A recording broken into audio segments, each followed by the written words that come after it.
బామ్మ అయితే కావ్యతో ఎలా అంటూ ఉంటుంది, నీ బాధ నాకు అర్థమైందమ్మా. ముళ్ళుని ముళ్ళుతోనే తీయాలి. నువ్వు రాజు గురించి ఏ విషయంలో ఏడుస్తున్నావో, ఏ విషయంలో బాధపడుతున్నావో నువ్వు కూడా అదే పని చెయ్యమ్మా. వాడు నిన్ను బాగా అర్థం చేసుకున్నాడు.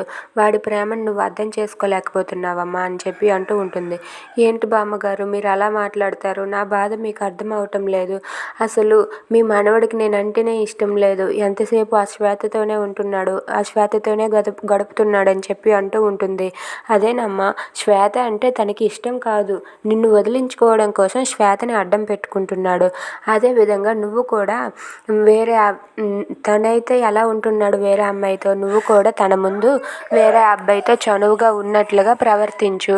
అప్పుడే కదా రాజుకి నీ మీద ఇంట్రెస్ట్ పెరుగుతుంది. అప్పుడే కదా రాజు నిన్ను ఇష్టపడతాడని చెప్పి అంటూ ఉంటుంది. Thanks for watching friends. Please subscribe our